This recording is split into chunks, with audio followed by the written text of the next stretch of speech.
Selon l'auteur de la vidéo, Bill Kaysing ne serait pas du tout compétent pour parler d'Apollo, car, selon lui, il ne serait qu'un vulgaire bibliothécaire, se contentant de classer des revues techniques, sans savoir ce qu'elles contenaient. Or, c'est faux, Kaysing ne faisait pas que les classer, mais il les lisait aussi, et les corrigeait. Il était donc très au fait de ce qu'elles contenaient, et de plus, il a assisté à de nombreux décollages de fusées, et savait donc comment elles se comportaient. L'auteur affirme aussi que Kaysing avait sorti de son chapeau la probabilité de 0,017% de réussite d'un alunissage, et qu'elle ne correspondait à rien. Mais Kaysing n'avait pas été tout seul à calculer cette probabilité, et cette probabilité correspondait à la combinaison de différents facteurs, comme le danger des radiations,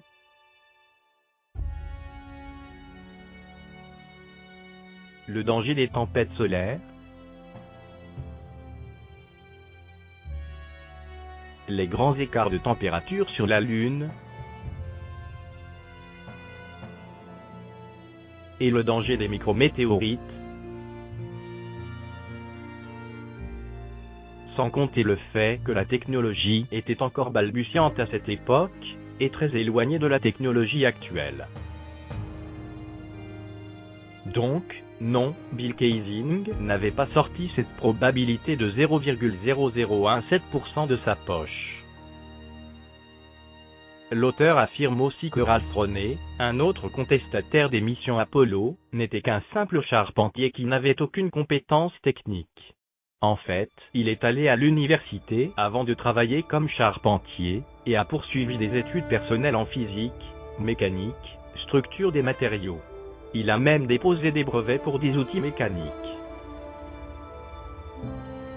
Ralph Roney a étudié les projets Gemini et Apollo de la NASA, et il a écrit un livre sur le canular lunaire, NASA Moon America, très détaillé, avec de nombreuses remarques judicieuses. Il est plus qu'évident que l'auteur de la vidéo n'a pas lu ce livre.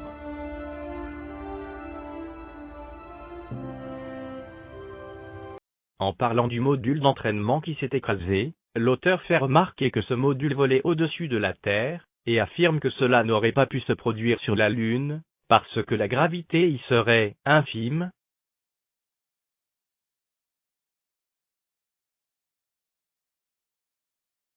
L'auteur n'a visiblement aucune idée de ce qu'est la gravité lunaire. La Lune a une gravité moindre que celle de la Terre, certes, 1/6 de celle de la Terre, mais ce n'est pas pour autant infime. Une tonne sur la Terre pèse 165 kg sur la Lune. C'est moins, mais ce n'est pas pour autant négligeable. Si le module lunaire tombe d'assez haut sur la Lune, il ne sentira pas son mal, il sera écrabouillé, d'autant plus qu'il n'y a pas la résistance de l'air pour le freiner. Le contrôle du module lunaire sur la Lune n'a rien à voir avec celui d'un avion sur la Terre, alors qu'un avion utilise la force de l'air de manière passive. En orientant ses ailerons, le module lunaire utilise exclusivement la force de ses réacteurs de manière active. Un hélicoptère utilise également la force de l'air pour son contrôle. Il n'est pas question de faire alunir le module lunaire, comme on fait atterrir un avion. Sur Terre, un avion peut même utiliser un parachute, pour raccourcir la distance d'atterrissage. Un planeur peut voler et atterrir sans moteur.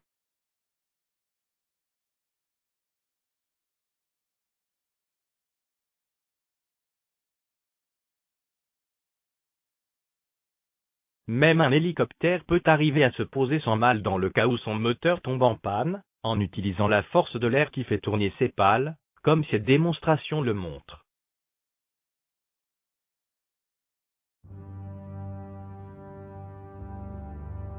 Si le réacteur du module lunaire tombe en panne sur la Lune, c'est le crash assuré, sans aucune solution de secours possible.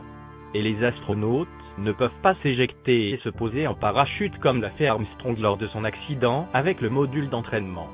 De toute façon, même s'ils le pouvaient, cela ne ferait que retarder leur mort qui resterait inéluctable.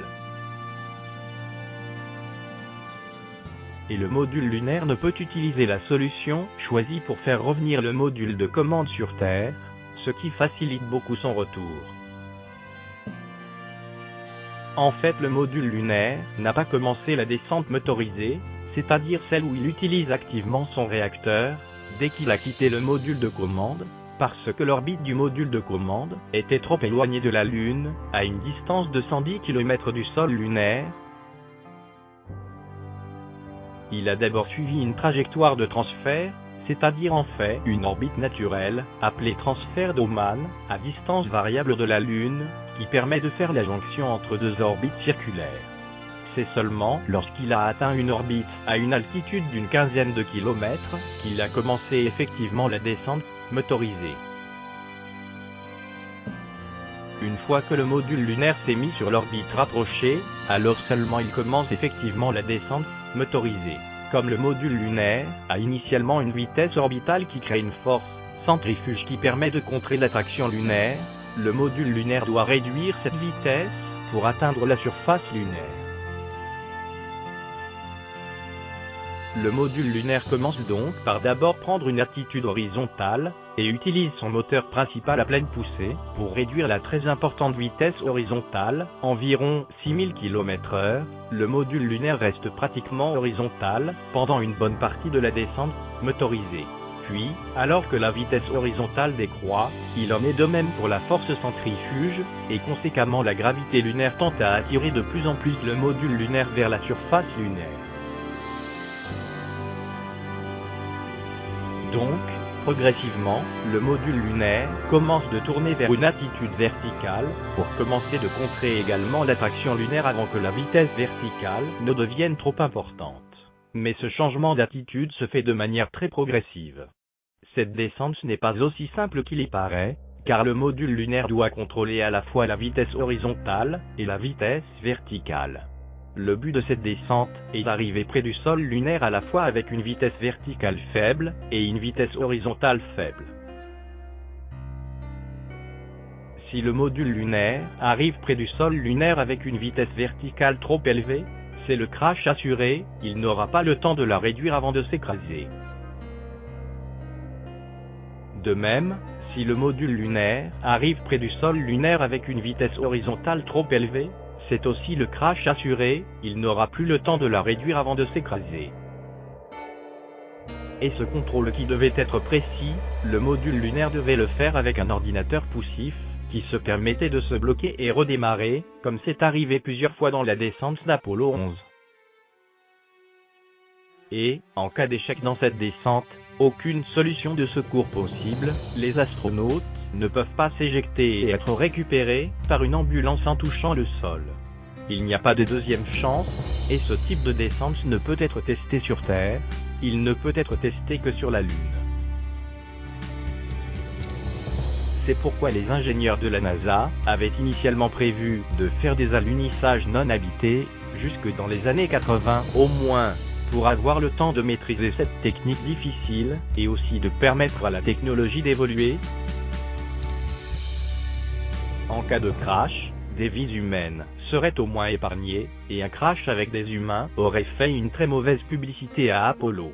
Mais Kennedy en a décidé autrement, il a voulu que les alunissages se fassent très rapidement, sans avoir le temps de les répéter, comme cela aurait dû être fait. Tout ce que faisait le module d'entraînement lunaire était d'apprendre à contrôler le module lunaire une fois qu'il avait réussi la phase de descente motorisée, mais il ne permettait absolument pas de tester la descente motorisée elle-même. De plus, avant de se poser sur le sol, le module lunaire devait être complètement stationnaire relativement au sol lunaire, sinon c'était la culbute assurée, comme il n'avait pas de roues. Même le module d'entraînement disposait de roues.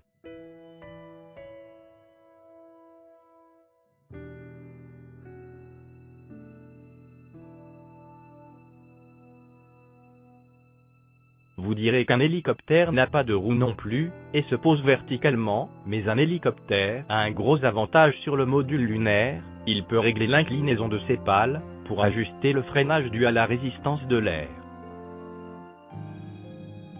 Le problème avec les réacteurs latéraux du module lunaire était que leur poussée n'était pas ajustable. Ils fonctionnaient en tout ou rien, c'était allumé ou éteint, mais cela ne pouvait pas être partiellement allumé. Leur poussée était constante, pas variable.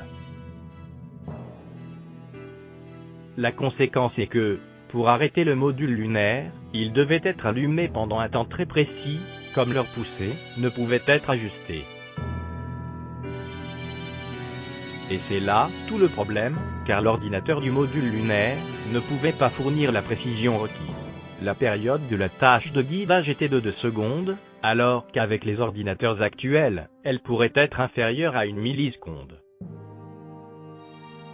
Lors de l'explosion du module de service d'Apollo 13, cette explosion a fatalement provoqué une déviation de la trajectoire qu'il fallait bien corriger. Les angles d'orientation et vitesse du module de commande sont obtenus à partir de la plateforme inertielle, les angles sont obtenus à partir de gyroscopes, et les vitesses à partir d'accéléromètres. Ces données sont essentielles dans le calcul de la trajectoire effectuée par la tâche de guidage. En fait, l'ordinateur, AGC, ne lit pas directement les données de navigation depuis la plateforme inertielle, IMU, il reçoit des impulsions depuis l'IMU, qui représentent des variations des données de navigation, et qu'il doit compter pour mettre les données de navigation à jour. Si jamais il loupait ces impulsions, et ne les comptait pas, les données de navigation deviendraient fausses, et l'AGC fonctionnerait avec de mauvaises données. Pourtant, après l'accident d'Apollo 13, le rapport de mission dit que l'ordinateur a été coupé pendant une période assez longue, 80 heures, pendant lesquelles il n'a pas pu compter les impulsions envoyées par l'IMU, et donc mettre à jour les données de navigation. Et ces données de navigation ne peuvent être envoyées depuis la Terre, car le module de commande les transmet par télémétrie à la Terre. Autrement dit, lorsque l'ordinateur a été rallumé, il ne disposait pas des données de navigation correctes, et on se demande comment il a pu reprendre correctement le guidage.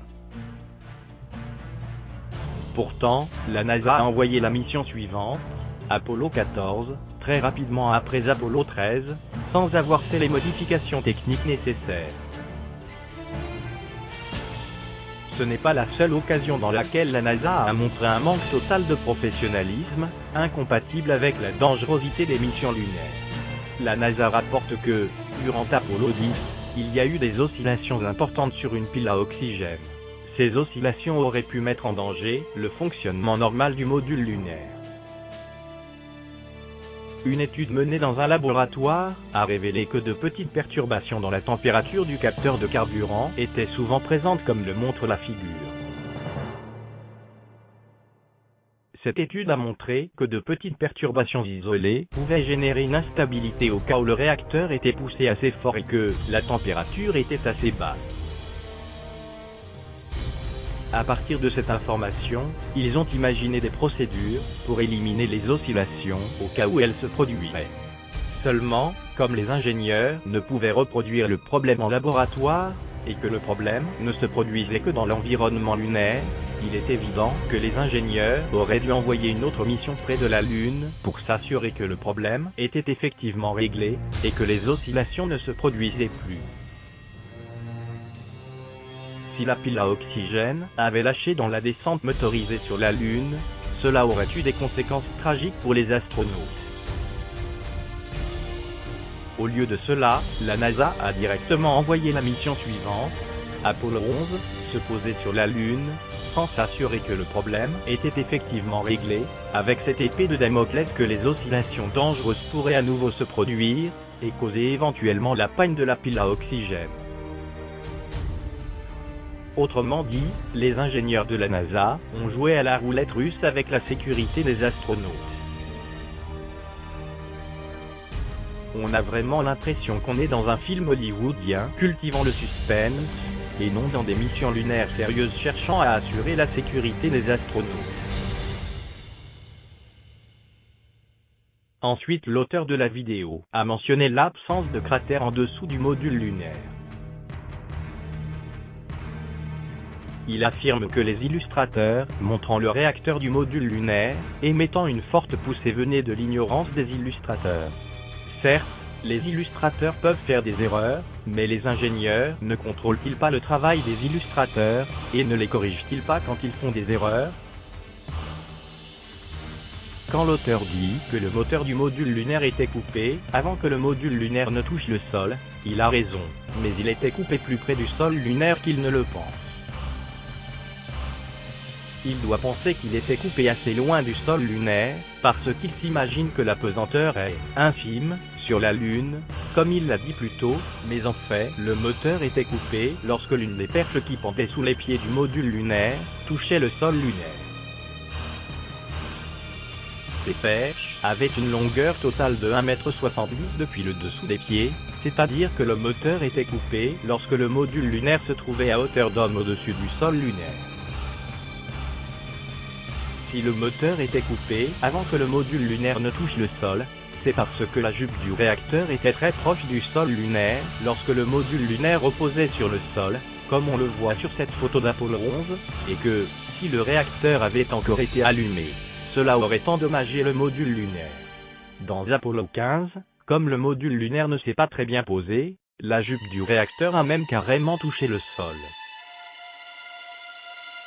L'interface de détection des sondes lunaires était équipée de relais électromécaniques qui auraient parfaitement pu couper le réacteur dès que les sondes détectaient le sol lunaire, ce qui aurait été net et précis.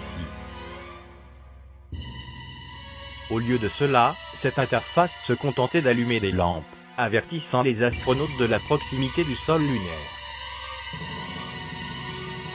Lorsque les astronautes voyaient des lampes s'allumer, ils étaient censés appuyer sur un bouton permettant de couper le réacteur. Cela ajoutait un délai humain pour la coupure du réacteur, qui aurait parfaitement pu être évité, et de plus dangereux. Et c'était encore pire que cela, car ce bouton, au lieu de couper le réacteur lorsqu'appuyé, le coupait lorsqu'il était relâché. C'est-à-dire que, pour couper le moteur, il ne devait pas faire un simple aller, mais un aller-retour complet, ce qui augmentait le délai de coupure du moteur. Et si, dans l'excitation du moment, l'astronaute laissait le doigt appuyé sur le bouton, au lieu de le relâcher, il ne coupait pas le moteur. Avec tous ces délais, il n'était pas impossible que le réacteur fasse toujours feu lorsque le module lunaire touchait le sol, avec des conséquences potentiellement catastrophiques. Alors que, si les choses avaient été faites normalement, l'interface de détection des sondes lunaires aurait coupé le moteur dès la détection du sol lunaire par ces sondes. Ensuite, l'auteur de la vidéo affirme que, si on ne voit pas la plume sous le réacteur de l'étage de remontée du module lunaire, c'est parce qu'il lui suffit d'une impulsion pour remonter, toujours parce qu'il s'imagine que la pesanteur est infime sur la Lune.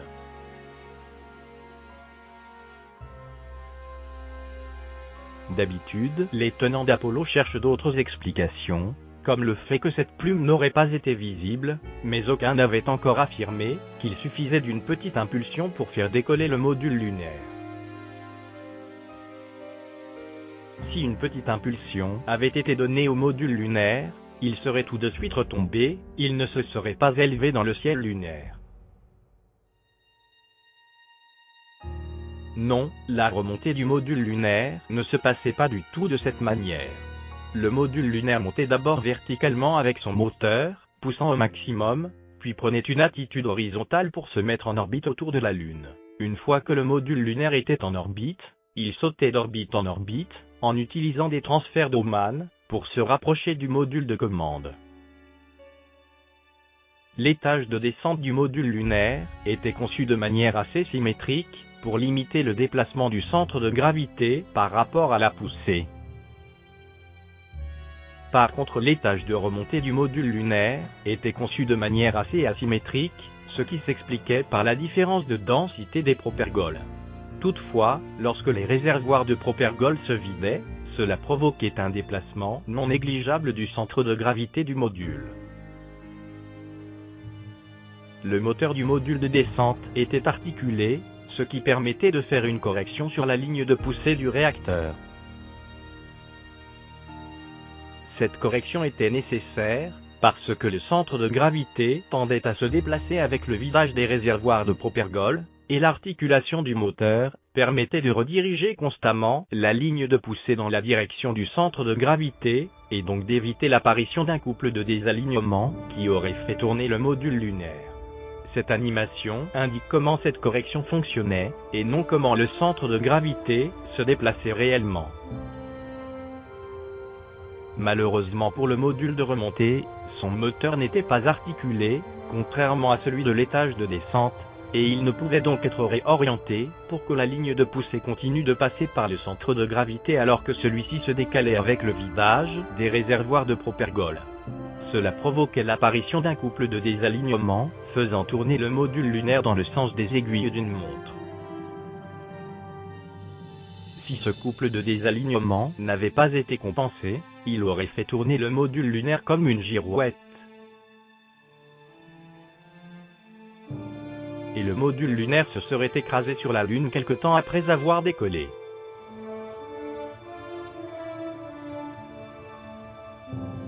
Puisque le moteur de remontée ne pouvait pivoter pour refaire l'alignement avec le centre de gravité, la seule manière de corriger le couple de désalignement était d'utiliser les réacteurs latéraux qui appliquaient un contre-couple s'opposant au couple de désalignement. Si le couple créé par les réacteurs latéraux pouvait être exactement égal au couple de désalignement, le module lunaire pourrait continuer de progresser tout droit. Mais la poussée des réacteurs latéraux ne pouvait pas être ajustée, ils fonctionnaient en tout ou rien, et conséquemment, il n'était pas possible d'ajuster leur poussée de sorte qu'ils créent un couple exactement équivalent au couple de désalignement. La conséquence est qu'ils ne pouvaient pas être mis à feu de manière permanente, mais périodiquement au lieu de cela, et, comme ils ne pouvaient être activés à une fréquence suffisante, la période de guidage était de 2 secondes, le résultat est qu'il n'était pas possible d'éviter un important mouvement de balancement. Cette animation explique ce qui se passait, le couple de désalignement faisait tourner le module dans le sens des aiguilles d'une montre, et le poussait sur la droite. Puis les réacteurs latéraux étaient mis à feu, et faisaient tourner le module dans le sens inverse, et le poussaient sur la gauche. Puis les réacteurs latéraux étaient coupés, sinon ils auraient continué de faire tourner le module dans le sens inverse, et de le pousser sur la gauche, et le couple de désalignement refaisait tourner le module dans le sens des aiguilles d'une montre, et le repoussait sur la droite, et ainsi de suite. Plus le couple de désalignement devenait important, et plus l'amplitude du mouvement sinusoïdal augmentait, car la fréquence de commande des réacteurs latéraux ne pouvait être augmentée pour contrer le couple de désalignement plus rapidement. Ce n'est absolument pas une supposition qui est faite, c'est confirmé dans la documentation par les ingénieurs de la NASA. Même Clavius en parle sur son site, et dit ceci. Alors que la poussée hors axe faisait tourner le module de remontée, les réacteurs latéraux étaient mis à feu pour contrer la rotation et le remettre dans l'attitude correcte. C'est pourquoi les films de la remontée du module montrent cette oscillation périodique. Les réacteurs latéraux s'opposaient à la poussée hors axe du moteur de remontée. D'ailleurs, on voit cette oscillation du module lunaire à la fin de la vidéo du décollage du module lunaire dans Apollo 17, filmée depuis la caméra télécommandée du rover. Certains tenants d'Apollo ont affirmé que ce mouvement oscillatoire viendrait des efforts de l'opérateur sur Terre pour suivre le module lunaire, à cause du délai entre les mouvements sur la manette de contrôle de la caméra et l'effet observé du module lunaire. Mais, si c'était le cas, l'axe de la sinusoïde serait au milieu de la vidéo, et pas en bas de celle-ci. Et puis, si le mouvement alterné du module lunaire venait du contrôle de la caméra par l'opérateur sur Terre, le mouvement du module lunaire sur la vidéo ne ressemblerait pas à une sinusoïde, mais serait en forme de créneau, car l'opérateur attendrait logiquement de voir l'effet de sa manœuvre sur la vidéo avant de faire la manœuvre suivante, et l'écart entre les créneaux devrait se réduire si l'opérateur n'est pas anormalement maladroit. Encore faudrait-il que l'ordinateur puisse contrôler correctement les réacteurs latéraux pour appliquer le contre-couple. Pourtant l'interface de contrôle des réacteurs latéraux montre de sérieux défauts. Sans aller trop dans les détails techniques, on peut montrer l'effet de la commande de roulis positif, qui active deux réacteurs latéraux qui sont directement opposés l'un à l'autre, ce qui veut dire que leurs effets vont s'annuler. Les autres commandes ont des effets du même style. Comme si cela ne suffisait pas, les ingénieurs, au lieu d'appliquer les commandes de contrôle directement à l'interface de commande des réacteurs latéraux, modulent une porteuse haute fréquence avec chaque commande, l'envoient à travers un fil, et à l'autre bout du fil, démodulent la porteuse pour en extraire la commande à appliquer. Mais cela, on ne le fait que pour envoyer des commandes à un drone, parce qu'il n'y a pas de liaison filaire entre le boîtier de commande et le drone, et que le seul moyen d'envoyer les commandes de contrôle au drone est de moduler une porteuse haute fréquence avec ces commandes, laquelle saura se déplacer dans les airs pour arriver jusqu'au drone où elle est démodulée pour obtenir les commandes à appliquer au drone. Comme les commandes de contrôle de l'interface de commande des réacteurs latéraux étaient envoyées dans un fil, et pas dans l'air, c'était une complication complètement inutile, et un gag de la part des ingénieurs de la NASA, qui montrait par là que la technologie qu'ils concevaient pour le module lunaire était absurde.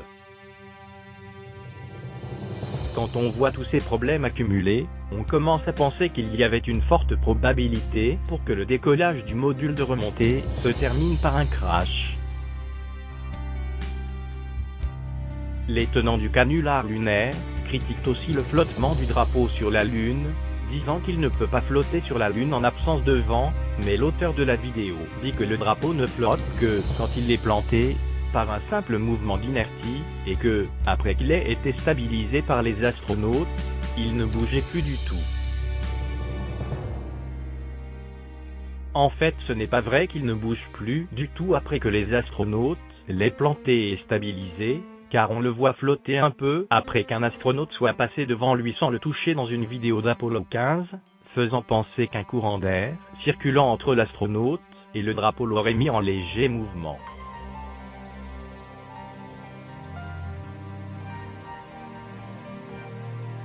Ce n'est pas le seul exemple dans lequel on voit un objet flotter sans raison, sans qu'il ait été sollicité, comme ce sac suspendu qui se met à flotter sans qu'il ait été visiblement sollicité.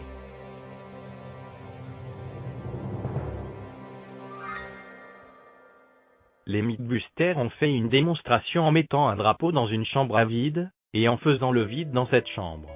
Le drapeau se met alors en mouvement à cause du courant d'air provoqué par l'évacuation de l'air, et il se met à flotter pendant une longue période. Les Mythbusters font remarquer que, dans l'atmosphère, il s'arrêterait plus rapidement à cause de la résistance de l'air. Du fait que le drapeau semble flotter de la même manière dans les vidéos de plantage du drapeau d'Apollo, ils en déduisent que ces vidéos ont nécessairement été faites sur la Lune.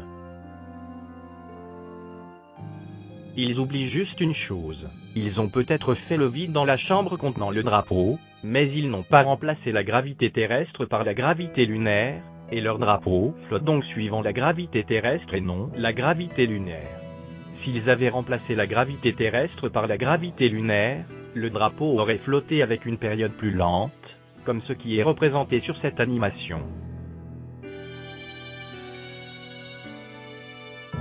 Si on ralentit la vidéo d'Apollo 17 du plantage du drapeau, alors le drapeau se met à flotter avec la période de battement normale sur la Lune, mais ce sont alors les astronautes qui se déplacent de manière anormale, trop lentement.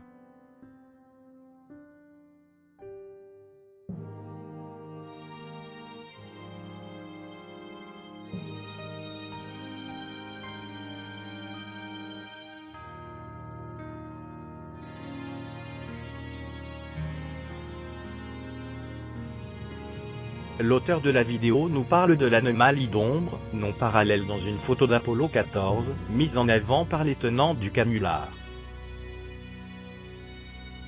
Il nous parle de la démonstration des Mythbusters qui nous prouve que l'ombre de la roche peut être déviée par le relief, ce qui explique que son ombre ne soit pas parallèle à celle du module lunaire.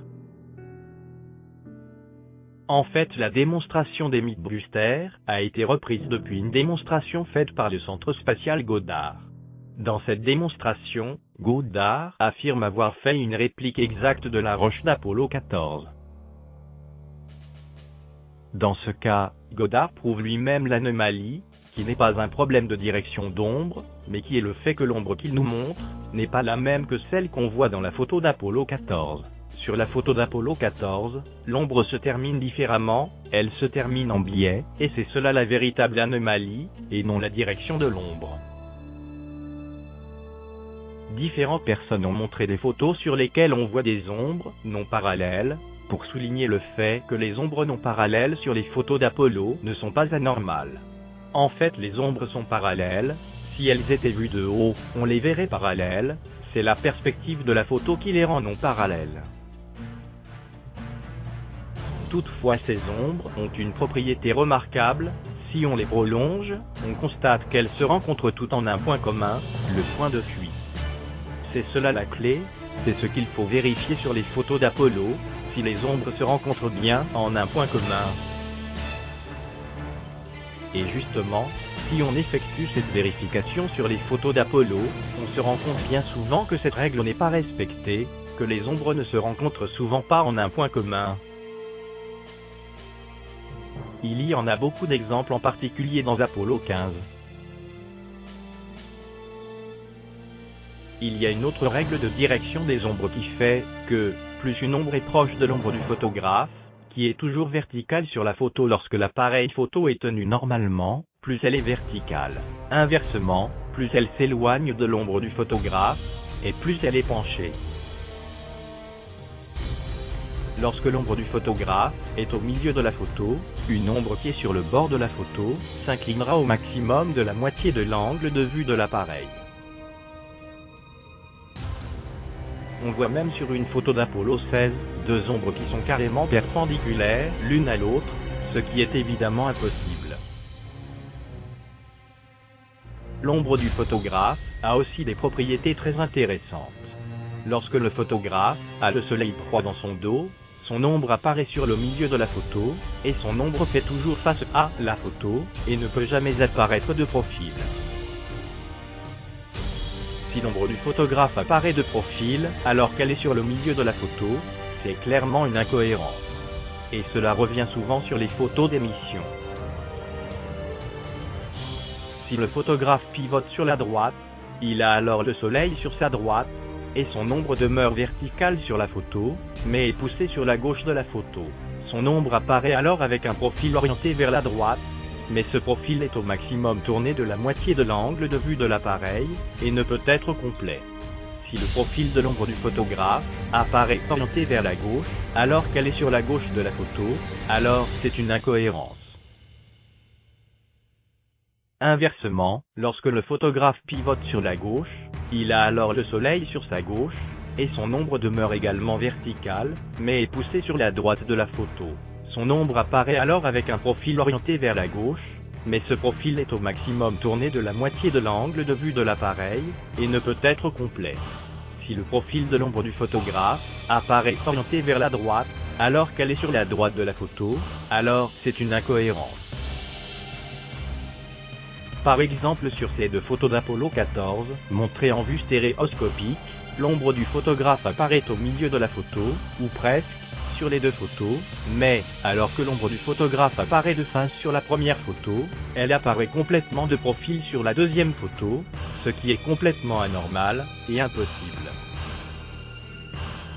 Sur cette photo d'Apollo 12, l'ombre du photographe se trouve sur la gauche de la photo, et devrait donc montrer un profil orienté vers la droite, et elle montre visiblement un profil orienté vers la gauche au lieu de cela. Si cette ombre est inversée horizontalement, on obtient alors une ombre normalement orientée. Nous avons parlé de l'angle de vue de l'appareil photo qu'ils utilisaient, et qui était une Hasselblad. Mais quel était cet angle de vue? L'angle de vue de la Hasselblad était de 60 degrés en diagonale, et 42 degrés dans chaque dimension. Les photos d'Apollo étaient carrées, ce qui n'est pas particulièrement un large angle de vue, contrairement à ce que certains croient, qui s'imaginent à tort que leur appareil photo avait un grand angle de vue. Les astronautes pouvaient rajouter un objectif sur l'appareil, mais cet objectif diminuait l'angle de vue, et ne l'augmentait pas. D'ailleurs, il y a un moyen simple de s'assurer de l'angle de vue en utilisant le panoramique d'Apollo 17, faite par la NASA, et que vous pouvez télécharger depuis Google. Placez une photo d'Apollo 17 sur ce panoramique, mesurez la largeur sur le panoramique, multipliez-la par 360, et divisez par la longueur totale du panoramique, et vous verrez par vous-même que ce n'est pas un grand angle de vue. Les Mythbusters ont aussi fait une démonstration, pour prouver qu'il était normal que Buzz apparaisse éclairé alors qu'il était dans l'ombre du module, en affirmant que la réflexion du soleil sur la régolithe lunaire très réflective arrivait à éclairer l'astronaute. Mais, bien qu'ils aient utilisé les conditions les plus favorables possibles, leur astronaute paraît moins éclairé que l'astronaute de la photo d'Apollo 11, alors qu'inversement leur sol lunaire apparaît plus lumineux que celui de la photo d'Apollo 11. Donc, malgré les conditions favorables qu'ils ont utilisées, ils n'ont pas réussi à reproduire ce que l'on voit sur la photo d'Apollo 11. L'auteur de la vidéo parle aussi de la disparition du module lunaire entre deux photos d'Apollo 15 montrant le même fond. Il affirme que cela vient du parallaxe, car ce que l'on voit derrière le module sont de grandes montagnes très éloignées et non des petites collines rapprochées, et en cela il a raison. Ceci est un argument qui a été depuis longtemps abandonné par les tenants du canular lunaire. En effet, sur cette carte aérienne du site d'Apollo 15, le module lunaire se trouvait à l'emplacement marqué d'une croix rouge. La première photo a été prise depuis l'emplacement marqué par une croix verte, donc assez près du module lunaire, et la seconde photo depuis l'emplacement marqué par la croix bleue, donc nettement plus loin, et pas du tout dans la même direction. Quant aux montagnes que l'on voit dans le fond, elles sont tout en bas de la carte du site. Toutefois, la deuxième photo fait partie d'un panoramique, et si on complète le panoramique, on ne voit toujours pas le module lunaire. On peut toujours dire qu'il était trop éloigné sur la deuxième photo pour être visible. Par contre, ce qui est anormal sur la première photo est que le module lunaire paraisse si proche des montagnes qui sont derrière, alors qu'il s'en trouvait en fait à des kilomètres. On aurait plutôt dû voir quelque chose comme cela, où on a la profondeur de champ requise. Mais il y a encore mieux. Sur la photo, on peut voir de reflets, un petit trait lumineux, et un grand pâle. Si on trace une ligne reliant les centres de ces reflets, cette ligne doit rencontrer le soleil. On ne peut pas encore tirer de conclusion à partir de ces reflets. Mais cette photo a une voisine sur la gauche qui a été prise juste avant, et, sur cette dernière, on peut aussi voir ces deux reflets. Si on trace une ligne joignant les centres de ces deux reflets, elle doit aussi rencontrer le soleil. Maintenant, si on adjoint ces deux photos pour reconstituer un panoramique, alors les deux lignes de reflets doivent se croiser sur le soleil. Au moment où ces photos ont été prises, le soleil était assez bas, et devait se trouver juste au-dessus du sommet des photos. Pourtant, si on agrandit le champ de vue, on voit que ces deux lignes se croisent bien trop haut, le soleil ne pouvait pas se trouver aussi haut. La conclusion est que les reflets sur les deux photos n'ont pas été causés par le soleil, mais par un projecteur lumineux qui a été déplacé entre les deux photos. Il y a un autre exemple dans Apollo 17, sur 3 photos sur lesquelles on voit à chaque fois de reflets, et les lignes joignant ces reflets doivent se rencontrer sur le soleil. On peut également reconstituer un panoramique à partir de ces 3 photos. Lorsqu'on agrandit le champ de vue de ce panoramique, on s'aperçoit que ces lignes de reflets, au lieu de se croiser en un point commun qui devrait être le soleil, ne se rencontrent pas en ce point commun, ce qui veut dire que les reflets n'ont pas été causés par le soleil, mais par un projecteur lumineux qui a été déplacé entre les photos. En effet, au-dessus du plateau de la fausse Lune, il y avait un réseau de rails permettant de déplacer des projecteurs lumineux. C'est pour cette raison que les astronautes ne lèvent jamais leur appareil. Ces projecteurs pouvaient s'orienter dans toutes les directions. Vous allez dire, si plusieurs projecteurs étaient allumés en même temps, alors on devrait voir des ombres multiples? Non, pas nécessairement, parce qu'il suffisait d'écarter suffisamment les projecteurs pour éviter les ombres multiples. Si vous faites l'expérience de marcher le long du réverbère, vous pourrez remarquer que vous ne voyez généralement qu'une seule ombre, celle du réverbère le plus proche, sauf lorsque vous êtes à égale distance de deux réverbères. C'est une zone à éviter, pour éviter de donner l'évidence de plusieurs sources de lumière. Sur cette photo, vous pouvez voir une rangée de réverbères, et vous pouvez remarquer que chaque voiture n'a qu'une seule ombre. D'ailleurs, sur cette photo d'Apollo 11, on peut voir dans le reflet du panneau solaire, le plafond du plateau de la fausse Lune avec ses projecteurs. L'auteur de la vidéo parle aussi des croix de marquage qui disparaissent, et montre qu'elles ne disparaissent pas vraiment, mais qu'elles sont mangées par le fond blanc lumineux sur lequel elles passent. Goddard a fait une démonstration, dans laquelle il fait passer un fil sur un fond blanc, et montre que le fil n'est pratiquement pas visible lorsqu'il passe sur le fond blanc.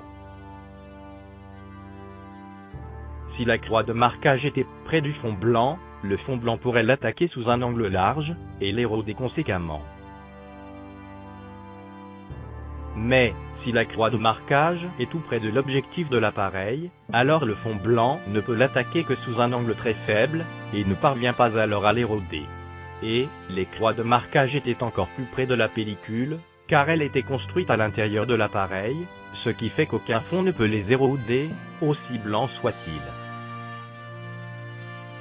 D'ailleurs Jay Hindley, Clavius, a eu l'occasion de disposer d'un appareil à croix de marquage, et a pu l'essayer. S'il avait constaté que les croix de marquage étaient érodées par un fond blanc, vous pouvez être sûr qu'il nous en aurait fait la démonstration. S'il ne l'a pas faite, c'est pour la raison évidente qu'il s'est rendu compte que les croix de marquage n'étaient jamais affectées par le fond sur lequel elles passaient. Ensuite, il y a des anomalies qui montrent que l'argument des croix de marquage érodées par un fond clair ne tient pas. D'abord, cette croix de marquage passe sur un fond blanc et n'est pas érodée. Ensuite, seule la partie verticale de la croix de marquage disparaît sur cette photo, alors que la partie horizontale reste bien visible, alors que le fond sur lequel passe cette croix de marquage est homogène. Ensuite, en parlant des astronautes qui ont connu des morts étranges, l'auteur de la vidéo dit que les astronautes font un métier dangereux, que le risque fait partie de leur profession, et qu'il n'est donc pas anormal qu'il y ait des accidents. Lorsque l'accident a lieu lors d'un vol, cela peut être normal, mais lorsqu'il a lieu au sol, c'est beaucoup moins normal. En 1967, les astronautes d'Apollo 1 périrent dans l'incendie de leur cabine spatiale, un incendie qui fut annoncé par la NASA comme accidentel. La cabine d'Apollo 1 était remplie d'oxygène pur à haute pression. L'oxygène pur avait déjà été utilisé dans des missions précédentes, comme Gemini, mais toujours à basse pression, jamais à haute pression. Vu le danger que présentait l'oxygène pur dans de telles conditions, il est évident que des précautions auraient dû être prises, et que la porte aurait dû être fermée de manière à pouvoir être rapidement ouverte. Or, lorsque le feu se déclara dans la cabine, la porte était si bien verrouillée, qu'il fallut plus de 5 minutes aux opérateurs pour l'ouvrir, alors qu'il aurait fallu qu'ils l'ouvrent en moins de 15 secondes pour avoir une chance de sauver les astronautes. Lorsque le fils de Gus Grissom, Scott, fut autorisé à visiter la cabine du drame quelques années plus tard, il découvrit une barre métallique qui avait été dissimulée derrière le tableau de bord, dans le but évident de provoquer une étincelle fatale. Depuis, il accuse la NASA d'avoir assassiné son père. Thomas Baron était un inspecteur chargé de remettre au Congrès un rapport sur l'état du projet Apollo. Le rapport qu'il avait préparé soulignait les retards et inconséquences du projet Apollo. La remise de son rapport au Congrès fit l'effet d'une bombe et lui valut des critiques acerbes. Un peu plus tard, il trouva la mort dans un accident suspect de voiture, sa voiture étant écrasée par un train. Des membres de sa famille furent retrouvés morts avec lui dans cet accident. Cet accident fut qualifié de suicide, un suicide qui cachait en fait un meurtre, un avertissement destiné à tous ceux qui seraient tentés de critiquer le projet Apollo. Lorsque l'auteur de la vidéo dit qu'il aurait fallu tuer des centaines d'astronautes et d'ingénieurs pour les faire taire, il semble complètement ignorer comment l'omerta de la mafia fonctionne. La mafia n'a pas besoin de tuer des centaines de personnes pour les faire taire, il suffit qu'elle en tue une seule pour que toutes les autres se taisent, de peur qu'il ne leur arrive la même chose.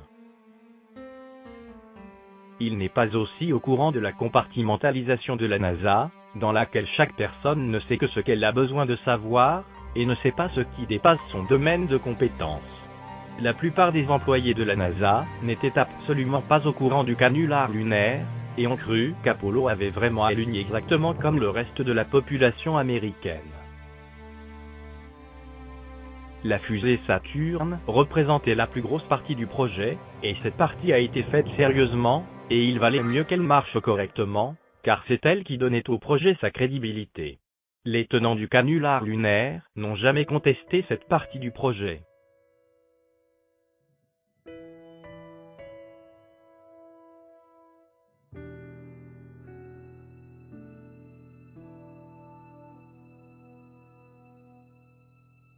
D'ailleurs, l'ordinateur IBM de la fusée Saturne était un ordinateur sérieux qui marchait vraiment, avec les performances de son temps bien sûr. L'équipe d'ingénieurs du MIT, qui a travaillé sur l'ordinateur du module lunaire, l'AGC, était, elle, au courant du canular lunaire, au moins une partie des ingénieurs de cette équipe, mais cette équipe était surveillée de très près. Tous les ingénieurs travaillant sur la partie lunaire étaient surveillés par la CIA, leur communication écoutée, et ils étaient prévenus de ce que leur coûterait d'essayer de communiquer avec l'extérieur. Non seulement eux-mêmes seraient en danger, mais aussi ceux avec lesquels ils auraient tenté de communiquer. Sur cette photo, ils ont des sourires un peu forcés, sauf un qui n'arrive même pas à esquisser un sourire.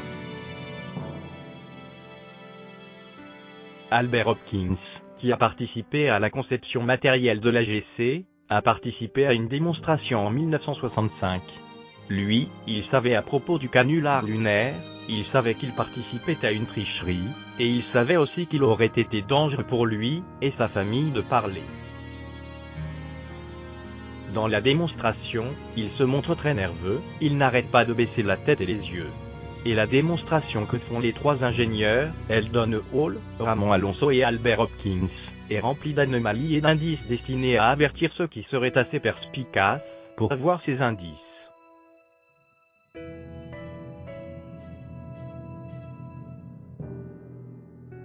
Ceci est une photo de la conférence de presse d'Apollo 17. Regardez les intervenants qui ont organisé la récupération des astronautes, regardez la tête qu'ils font. Leur visage porte très visiblement la marque de la tristesse et la honte. Comment pourraient-ils ressentir de la fierté quand ce qu'ils ont récupéré n'est pas un module de commande revenant de l'espace, mais un module de commande rempli de mannequins, largué depuis un avion avec ses parachutes? Regardez la taille des parachutes par rapport à celle du module de commande. Maintenant regardez la taille des compartiments dans lesquels étaient logés ces parachutes, par rapport à celle du module de commande. Croyez-vous vraiment que ces logements pouvaient contenir des parachutes aussi grands?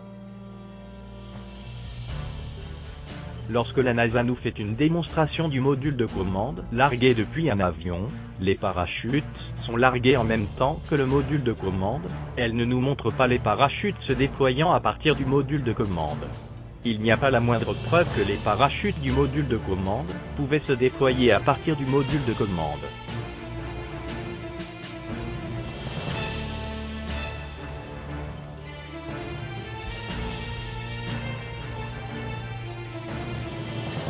Quant au fait que le module de commande contenait des mannequins, c'est plus qu'une simple hypothèse.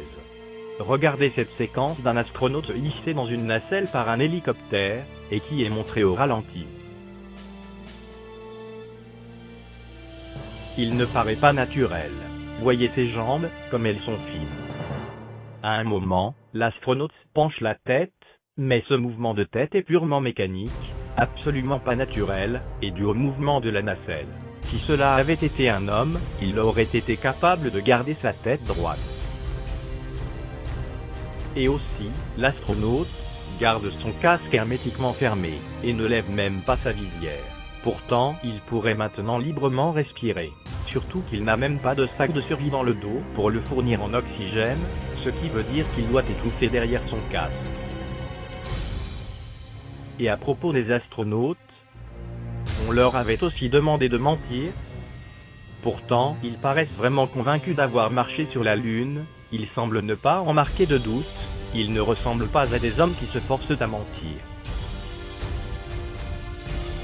Lorsque les astronautes malmènent Bart et Brel qui les accusent de mentir, ils ne le font pas parce qu'ils se sentent coupables, mais parce qu'ils se sentent vraiment insultés. Alors, s'ils ne sont pas vraiment allés sur la Lune, quelle est l'explication ?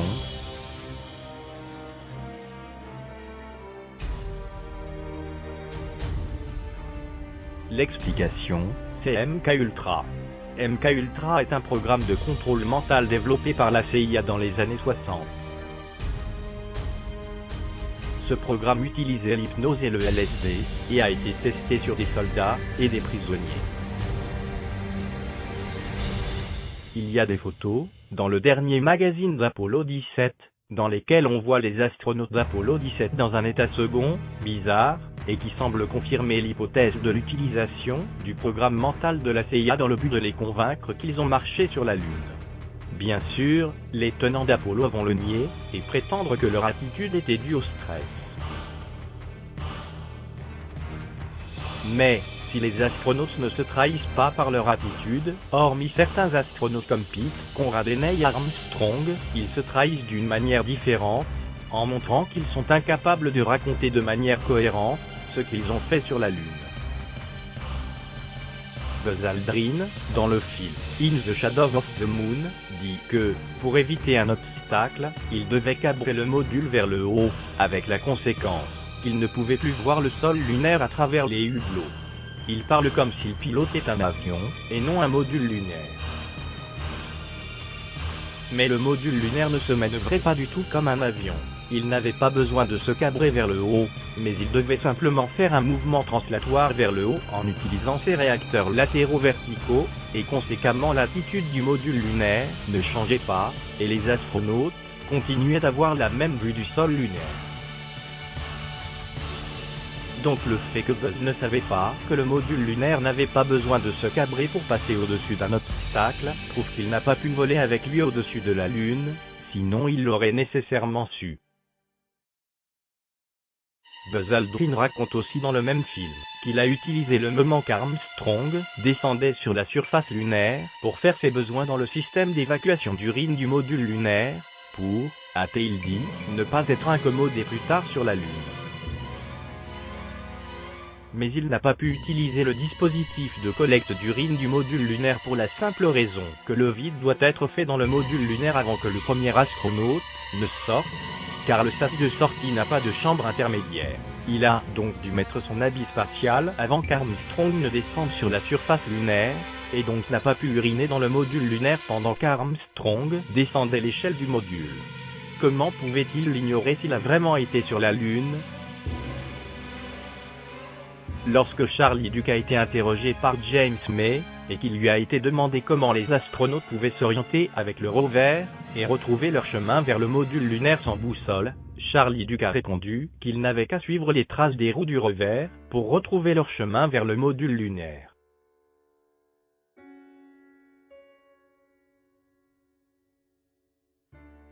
Charlie Duke ne savait même pas que le rover était équipé de cartes, qui sont cerclées de rouge sur ce gros plan d'une photo d'Apollo 15, et d'une boussole solaire, qui est cerclée de vert sur le même gros plan. Cette ignorance manifeste des astronautes, de ce qu'ils ont fait sur la Lune, et ce qui les trahit véritablement. Ils n'ont pas besoin de dire qu'ils n'ont pas été sur la Lune, le simple fait qu'ils ne peuvent raconter ce qu'ils y ont fait suffit à les discréditer. Après la guerre, la CIA a fait venir des criminels nazis aux États-Unis, et leur a donc évité d'être jugés en Europe pour leurs crimes de guerre. Elle était intéressée par les compétences que ces criminels nazis pouvaient lui offrir, en particulier par certaines expériences sadiques qu'ils ont menées. Elle a en particulier protégé Klaus Barbie, qu'elle a soustrait à la justice française.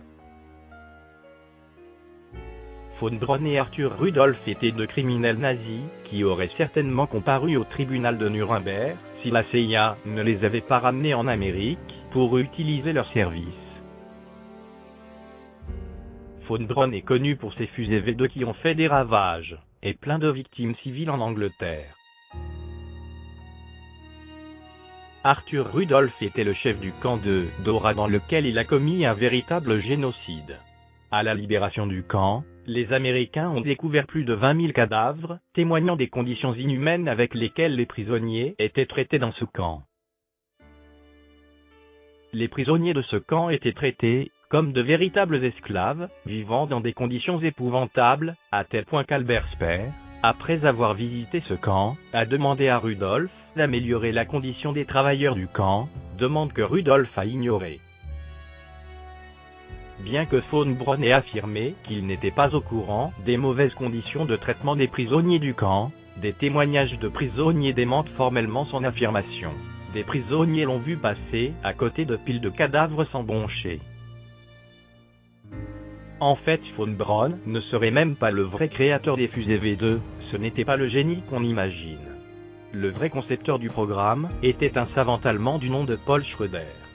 Von Braun était plus un politicien qu'un ingénieur. Quand Schröder est venu aux États-Unis en 1953, il a réalisé que Von Braun avait volé ses travaux, et il s'en est plaint. Sa plainte a été ignorée. Schröder a essayé de trouver un emploi, mais, à chaque fois qu'il en trouvait un, il était rapidement renvoyé sous la pression du gouvernement. Il est évident que les services secrets ont essayé de se débarrasser de lui, car sa voiture a été sabotée à plusieurs reprises. Une fois son moteur a été saboté, et une autre fois, il a échappé de peu à un terrible accident, car son volant avait été trafiqué. En fait, ce n'était pas pour leur capacité technique que Von Braun et Arthur Rudolph, introduits dans la NASA par la CIA, ont été utilisés. En les tenant par le moyen de pression que représentait leur qualité de criminels nazis, la CIA pouvait s'assurer de leur silence. Si la NASA avait mis des ingénieurs américains à la tête du projet Apollo, ceux-ci n'auraient certainement pas accepté de collaborer comme l'ont fait les criminels allemands, et auraient pu ruer dans les brancards et dénoncer l'arnaque. Von Braun est mort avant d'être inquiété pour ses crimes de guerre, mais, dans les années 80, le dossier des crimes de guerre d'Arthur Rudolph a été réouvert, et celui-ci a dû fuir en Allemagne de l'Ouest pour échapper à la justice américaine. L'auteur de la vidéo parle aussi des ceintures de radiation devant Hélène, et affirme qu'elle n'était pas si dangereuse que cela, reprenant les arguments de la NASA. Pourtant, 2 mois avant Apollo 11, la NASA a envoyé un singe dans l'espace, et celui-ci est revenu grillé par les radiations. Cela n'a pas empêché la NASA d'envoyer Apollo 11 vers la Lune, 2 mois plus tard. La NASA est en train de faire des recherches pour se protéger des radiations. Pourquoi ne les a-t-elle pas faites avant d'envoyer les astronautes d'Apollo vers la Lune ? Les tenants d'Apollo affirment que le vaisseau spatial pouvait contourner les ceintures de radiation en passant par un pôle afin de minimiser l'effet des radiations. Ils décrivent une trajectoire longeant les ceintures de radiation et permettant d'en éviter les dangers les plus nocifs. En fait, c'est une illusion, car ce n'est pas du tout de cette manière que les ingénieurs de la NASA décrivent la trajectoire qui devait être suivie. L'objectif de la NASA était de minimiser la quantité de carburant utilisée, et non de minimiser les radiations reçues par les astronautes. Il n'est pas possible d'optimiser à la fois le carburant utilisé et les doses de radiation reçues, c'est l'un ou l'autre, et les ingénieurs de la NASA avaient choisi d'optimiser le carburant utilisé. Le module de commande devait suivre une orbite terrestre jusqu'à ce qu'elle coupe le plan de l'orbite lunaire. Une fois que l'orbite rencontrait le plan de l'orbite lunaire, le module de commande utilisait ses réacteurs pour faire un changement de plan et se placer dans le plan de l'orbite lunaire. Le module de commande continuait ensuite sa trajectoire dans le plan de l'orbite lunaire jusqu'à atteindre la Lune. Il ne cherchait donc pas à éviter les ceintures de radiation. Maintenant quelqu'un a fait remarquer que l'axe de rotation de la Terre n'était pas perpendiculaire au plan solaire, mais faisait un angle de 23 degrés relativement à la verticale à ce plan. D'un autre côté, le plan orbital lunaire fait avec le plan solaire un angle de 6 degrés. Il en a déduit que la direction suivie par le module de commande faisait avec la direction principale des couches de radiation un angle de 29 degrés. Mais il y a un problème avec sa conclusion. En effet, si nous prenons le cas d'Apollo 11, cette mission s'est produite en juillet, quand la Terre était inclinée relativement au plan solaire comme montré sur la figure ci-dessus, au solstice d'été. D'un autre côté, Apollo 11 a alluni peu après la nouvelle Lune, comme cela a été le cas pour toutes les missions lunaires. Conséquemment, le module de commande a quitté la Terre pratiquement en direction du Soleil, et a ainsi suivi le plan orbital lunaire non quand celui-ci était au-dessus du plan solaire, mais en dessous de ce dernier. La conséquence est que les 6 degrés du plan lunaire ne s'ajoutent pas à l'angle d'inclinaison de l'axe de rotation terrestre, mais s'y retranchent au contraire. La conclusion est que la trajectoire suivie par le module de commande n'a pas fait un angle de 29 degrés avec la direction principale des couches de radiation, mais un angle de 17 degrés à la place, encore assez pour que les astronautes reçoivent une bonne dose de radiation. Donc, non, le module de commande n'a pas pu échapper aux ceintures de radiation, et a bien dû les traverser. Lorsqu'Alan Bean a été interrogé sur les ceintures de radiation devant Allen, et quel effet cela lui avait fait, il était visiblement ignorant sur celles-ci. Des astronautes qui se sont approchés de ces ceintures, sans y pénétrer, ont rapporté avoir ressenti des effets particuliers, comme des étoiles filantes devant les yeux, dont Alan Bean, qui est censé les avoir complètement traversées, ne sait absolument rien. C'est difficilement crédible. L'auteur de la vidéo dit qu'il y a eu une tempête solaire, mais elle a eu lieu entre Apollo 16 et Apollo 17, et donc les astronautes n'ont pas couru de danger. Mais les tempêtes solaires sont imprévisibles, et il aurait très bien pu y en avoir une pendant une mission lunaire. Et, contrairement à ce que croit l'auteur de la vidéo, les conditions de la Station spatiale internationale sont très différentes de celles de la Lune. La station étant de cas des ceintures de radiation, et les conditions de température ne sont pas du tout les mêmes que sur la Lune. Quant à la combinaison spatiale des astronautes d'Apollo, l'auteur la compare avec celle des astronautes de l'ISS, alors qu'en fait, elle était très différente. Le sac de survie utilisait des valves automatiques pour réguler le flux dans ses canalisations. Si une des valves automatiques tombait en panne, cela pouvait entraîner une surpression qui pouvait être dangereuse si une mesure n'était pas prise pour y remédier. C'est pourquoi l'astronaute avait une boîte de contrôle sur son torse avec des jauges lui permettant de contrôler la pression. Si jamais l'astronaute observait une pression anormale, alors il devait faire une action pour la contrer, mais cette action, il ne pouvait pas la faire depuis sa boîte de contrôle, il était censé agir sur une valve manuelle qui se situait au dos de son sac de survie. Seulement ces valves manuelles, entourées de jaunes sur ce schéma, étaient mal situées, toutes petites et serrées les unes contre les autres, ce qui fait que, même si l'astronaute arrivait à les atteindre, il avait toutes les chances d'agir sur la mauvaise, ou même sur plusieurs en même temps, avec ses gros gants pressurisés. Il y a même plus absurde. Au bas de son torse, l'astronaute avait un connecteur de sortie, permettant de faire la purge du CO2 dans son habit. Pour démarrer la purge, l'astronaute devait retirer une petite broche bloquant la sortie du CO2. Comme il ne pouvait pas saisir cette broche avec ses gros gants pressurisés, il y avait une grosse boule attachée à cette broche, qu'il lui suffisait de tirer pour retirer la broche. Oui, mais voilà, la boule ne servait qu'à retirer la broche, et pas à la remettre en place, ce qui veut dire que, une fois la purge terminée, l'astronaute devait saisir la petite broche avec ses gros gants pressurisés, et la remettre en place, dans un petit trou qu'il ne pouvait pas voir. Cela veut dire que, si retirer la broche était aisé, la remettre en place était carrément mission impossible. Autrement dit, l'astronaute pouvait démarrer la purge, mais il ne pouvait pas l'arrêter, ce qui n'a aucun sens. Et, sur certaines photos, il est plus qu'évident que l'habit que l'astronaute porte n'est certainement pas un habit de cosmonaute pressurisé, lui permettant d'évoluer sur la Lune, comme sur cette photo d'Apollo 16, H16 115 18472, sur laquelle il est plus qu'évident que le pantalon que l'astronaute porte n'est certainement pas pressurisé, mais un simple jean. L'auteur montre ensuite un Russe qui dit que, si les Russes n'ont pas envoyé d'hommes sur la Lune, c'est parce qu'ils pensaient que les radiations intenses les tueraient, et qui reconnaît que les Russes ont eu tort de penser cela. En disant cela, il semble reconnaître la victoire des Américains, et leur accorder le premier homme sur la Lune. Mais, si les Russes n'ont pas eu le premier homme sur la Lune, ils ont eu en revanche le premier homme dans l'espace, ce qui a été reconnu comme un grand exploit des Russes, et une victoire des Russes sur les Américains, victoire que les Américains n'ont pas contestée. Victoire non contestée par le gouvernement américain, mais en revanche vigoureusement contestée par les journaux américains de l'époque, qui publiaient des articles qualifiant l'exploit de Gagarine de « canular rouge » et expliquant pourquoi il n'était pas du tout crédible.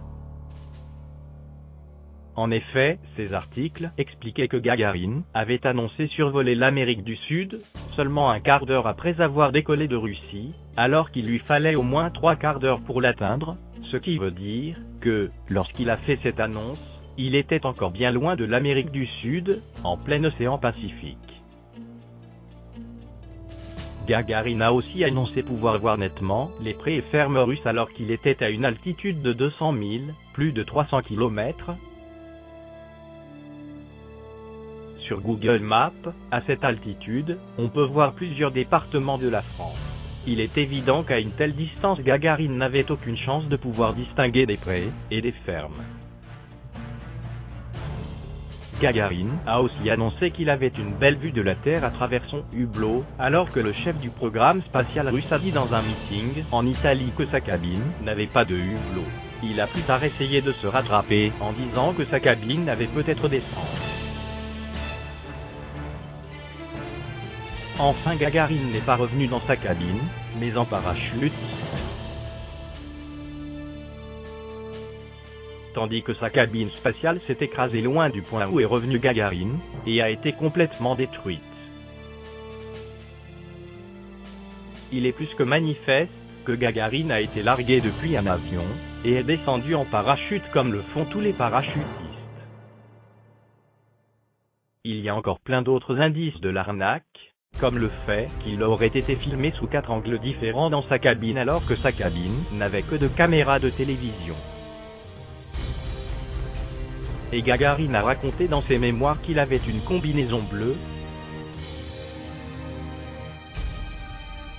alors que les autorités officielles ont en revanche affirmé qu'il avait une combinaison orange.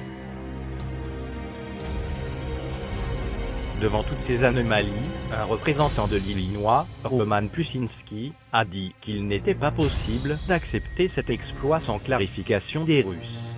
Il pressa Kennedy de temporiser et de demander des explications aux Russes avant d'accepter l'exploit comme valide. Kennedy n'en a rien fait et a chaudement félicité les Russes pour leur exploit, bien qu'il soit évident qu'il n'a pas pu ignorer les anomalies de son vol. Cela ressemblait diablement à un cadeau fait aux Russes. Et Gagarine n'est pas le seul cadeau que Kennedy a fait aux Russes. L'exploit de Gagarine a eu lieu seulement 5 jours avant la tentative d'invasion de Cuba par la baie des Cochons. On sait que Kennedy a fait échouer cette invasion en refusant le support aérien qui aurait encore pu la sauver. Mais il a fait bien pire.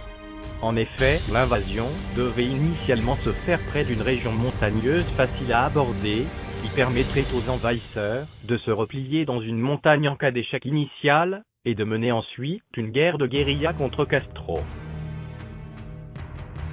Au lieu de cela, Kennedy a changé l'endroit de l'invasion pour une plage éloignée de toute région montagneuse, interdisant toute solution de repli. De plus, cette plage était située près d'une région agricole bien servie en route, permettant à Castro d'amener très rapidement de l'armement lourd. De plus, la plage d'accès était parsemée de récifs de coraux, qui ont bloqué les bateaux, et forcé les envahisseurs à marcher dans l'eau. Il est plus que manifeste que Kennedy a volontairement créé toutes les conditions pour que l'invasion de Cuba échoue, ce qui explique pourquoi la CIA l'a appelé un stress. Donc de cadeaux évidents faits aux Russes, et 6 semaines plus tard Kennedy a fait un discours historique au Congrès, annonçant qu'il mettrait des hommes sur la Lune avant la fin de la décennie, et les ferait revenir sains et saufs sur la Terre, avec la reconnaissance tacite des Russes, dont ils pensaient avoir acheté le silence avec ces cadeaux, ce qui donnerait de la crédibilité à l'exploit américain. Mais Kennedy ne s'est pas arrêté là. En novembre 1962, une terrible crise a éclaté. Les Russes auraient installé des rampes de missiles nucléaires sur le sol de Cuba, pointés vers les États-Unis, et prêts à faire feu. Cela a bien sûr déclenché une panique compréhensible chez les Américains, et Kennedy a joué le rôle de médiateur et sauveur de la paix dans cette crise. Mais, si on examine de près les photos de cette crise, on a de sacrées surprises qui mettent sérieusement en doute la réalité de cette crise. Les exemples qui suivent vont montrer que les photos de la crise n'ont aucune crédibilité. Cette vue stéréoscopique montre à gauche un navire montré sur une photo de la crise, qui est, suivant la légende qui l'accompagne, un navire nommé d'après un ministre russe, le Grozny. La photo de droite montre une maquette, faite par un Russe, du véritable Grozny. La légende de la photo de la crise fait remarquer que l'on voit une cheminée fumée sur le bateau pour attirer l'attention sur cette cheminée, et on remarque alors que cette cheminée est sur une extrémité du bateau. Mais, sur le véritable bateau russe montré à droite, les cheminées n'étaient pas placées aux extrémités du navire, mais au milieu de celui-ci. À gauche, on voit un gros plan de la tourelle d'un sous-marin russe, B-59 qu'un hélicoptère aurait forcé à faire surface. On voit un gros trou sur la tourelle de ce sous-marin à travers duquel on peut voir la mer, mais sur la tourelle du véritable sous-marin, B-59 russe, montré à droite, ce trou n'existe pas. La photo de gauche de la vue stéréoscopique est un gros plan d'une photo de la crise qui annonce l'arraisonnement d'un bateau étranger par le navire Joseph Kennedy. On y voit une forme noire étrange qui fait penser à la statue de la Liberté ou une faucheuse. Mais sur le véritable navire Joseph Kennedy, montré à droite, cette forme noire n'existe pas. Elle a été rajoutée sur la photo de la crise. Ceci est un gros plan d'une photo de la crise, et montre une rangée d'érecteurs de missiles. Ils devraient tous être identiques, et pourtant, il y en a un, il fait partie du compte annoncé, partiellement caché par un pylône, qui est manifestement différent des autres. Ceci est probablement la chose la plus bizarre sur les photos de la crise. C'est un gros plan sur une ombre d'avion, que l'on voit sur une photo de la crise. Un commentaire accompagnant la photo affirme que c'est l'ombre de l'avion de reconnaissance. Pour commencer, cette ombre est orientée en travers de la photo, comme si l'avion avançait de travers, mais surtout, regardez la queue de l'avion, elle ne ressemble absolument pas à une queue normale d'avion, mais plutôt à une queue de poisson. Ce ne sont que quelques exemples, il y a plein d'autres surprises dans les photos de la crise.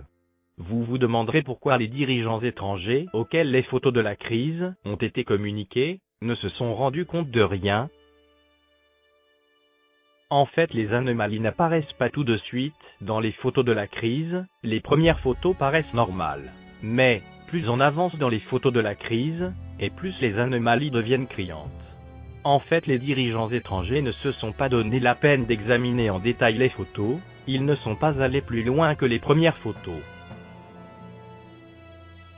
Ils n'ont pas imaginé un seul instant que le gouvernement américain aurait pu jouer un jeu aussi pervers. Il n'y a que le KGB qui s'est donné la peine d'examiner en détail les photos de la crise, mais c'était son intérêt de ne rien dévoiler, car cela lui permettait de négocier avec Kennedy et d'obtenir des avantages intéressants de sa part. Enfin, si les Américains avaient un programme lunaire, les Russes en avaient aussi un, appelé Lunocode, et, s'ils n'ont pas posé d'hommes sur la Lune, ils y ont en revanche posé des rovers lunaires. Les savants russes ont affirmé au peuple russe que leur technologie était supérieure à celle des Américains, car il était plus difficile, selon eux, de poser des robots sur la Lune par une mission télécommandée, que de poser un engin spatial sur la Lune contrôlé par des hommes. Et ce n'étaient pas les Américains qui allaient dénoncer le programme Lunocode, sinon adieu le programme Apollo. En réalité, il est plus que certain que les Russes n'avaient pas alors la capacité technique pour poser leur rover lunaire sur la Lune. Et puis cela permettait aux Russes de ne pas avoir à montrer des photos prises par des astronautes sur la Lune, photos qui ont contribué à créer le canular lunaire américain. En réalité, derrière le rideau trompeur d'une guerre froide, qui était montée de toutes pièces, Russes et Américains n'hésitaient pas à négocier secrètement pour se donner mutuellement de la crédibilité. Dernier argument massu de ceux qui défendent Apollo, la NASA aurait lancé un satellite permettant de photographier les sites d'alunissage et de montrer l'équipement d'Apollo laissé sur place. Ce satellite s'appelle le Lunar Reconnaissance Orbiter, abrégé en LRO. Quelque temps après avoir été lancé, le LRO aurait photographié les sites d'alunissage d'Apollo, montrant l'équipement d'Apollo laissé sur la Lune, ce qui a été considéré comme la preuve ultime que les alunissages ont bien eu lieu. Sur les photos du LRO, on verrait même les traces de roues du rover, et les empreintes de pieds des astronautes. Fantastique, et les médias de s'extasier, et de s'imaginer le rover lunaire roulant sur la Lune, et les astronautes marchant sur la Lune. Plus personne ne doute des alunissages, et ceux qui doutent encore, sont des idiots patentés. Par exemple sur cette photo du site d'Apollo 11, l'ombre de l'étage de descente ne ressemble en rien à ce qu'elle devrait être. Comme vous pouvez vous en rendre compte en comparant cette ombre avec le véritable étage de descente montré sur la gauche qui est plus large que haut.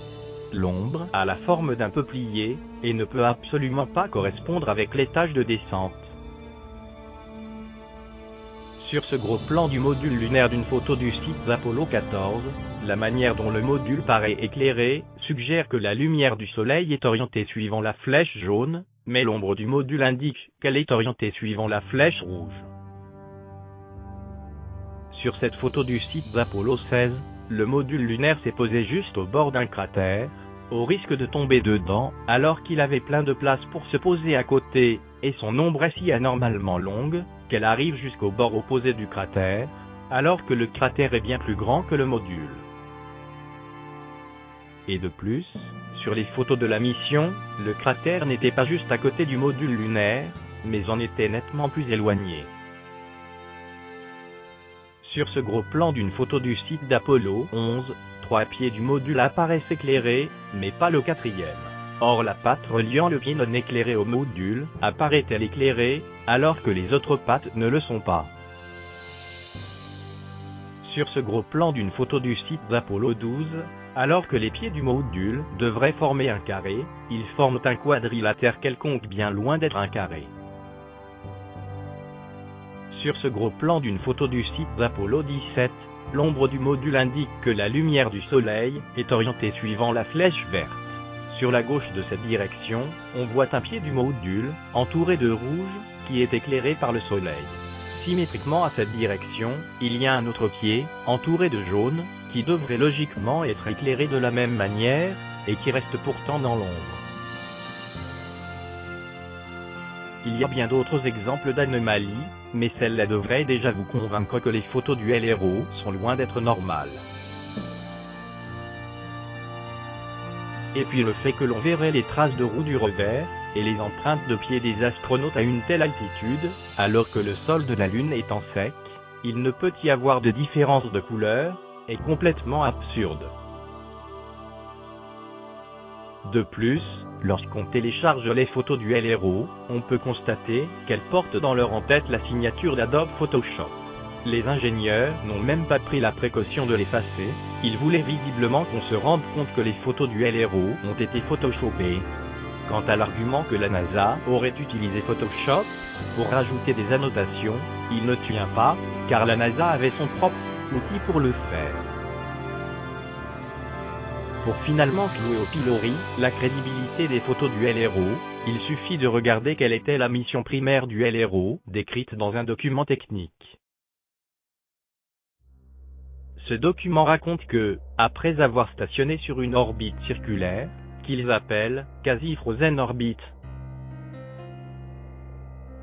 le LRO commence ensuite à faire un balayage systématique de la surface lunaire, qui est très progressif, et qui est décrit par ce schéma qui en montre une partie. Le document dit que ce balayage régulier va prendre plus d'une année. En particulier, le site d'alunissage d'Apollo 17 est situé à une longitude de 30 degrés et une latitude de 20 degrés. Apollo 15 était à une longitude pratiquement nulle. Cela signifie que, si le balayage régulier prend plus d'une année, le site d'alunissage d'Apollo 17 ne sera pas atteint dans ce balayage avant au moins 2 mois. En effet, de manière à couvrir l'entière surface lunaire, l'orbite polaire devra tourner d'un angle de 180 degrés. Pourtant, la NASA affirme que les sites d'alunissage d'Apollo 11, Apollo 15, Apollo 16 et Apollo 17 ont tous été photographiés dans un intervalle de seulement 5 jours, entre les 11 et 15 juillet, moins d'un mois après le lancement du LRO, qui a eu lieu le 18 juin. Ceci est complètement contradictoire avec ce que le document technique décrit, et finit de décrédibiliser les prétendues photos des sites d'alunissage, prises par le LRO. Enfin, l'auteur affirme que, si on ne voit pas d'étoiles sur les photos, c'est parce qu'on ne peut les voir quand on photographie une source lumineuse trop intense.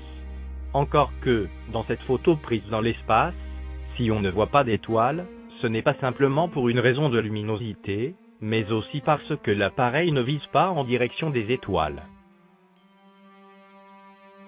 En fait, il est possible de photographier des étoiles, à condition d'éviter d'avoir une source trop lumineuse dans le champ de vue. Même si on admet que les astronautes ne pouvaient pas photographier d'étoiles quand ils photographiaient à ras du sol, ils l'auraient pu en levant leur appareil photo. Ils n'auraient eu alors que le noir de l'espace dans leur champ de vue, et leur appareil aurait été dirigé en direction des étoiles. Il n'y aurait alors pas eu de raison qu'ils ne puissent photographier d'étoiles dans ces conditions.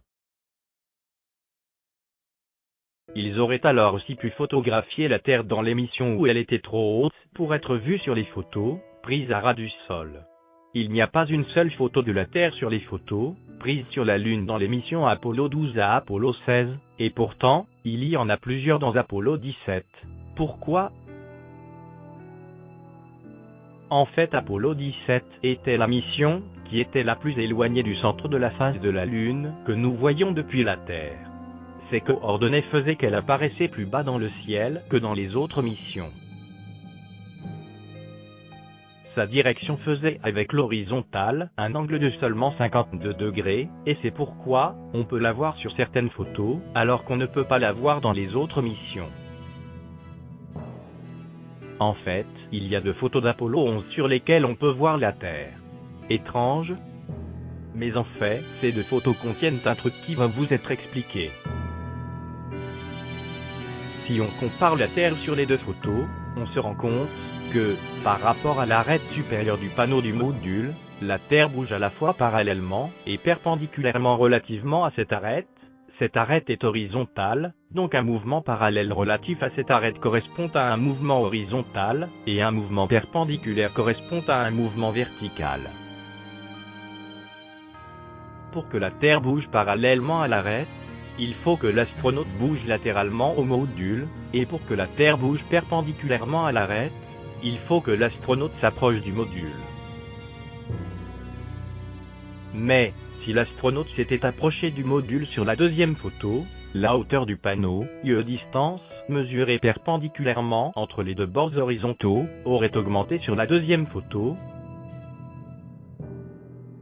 Or cette hauteur est exactement la même sur les 2 photos, ce qui veut dire que l'astronaute ne s'est pas approché du module, il a seulement bougé latéralement relativement à celui-ci. C'est le fait qu'il a tourné son appareil qui donne l'illusion qu'il s'en est approché.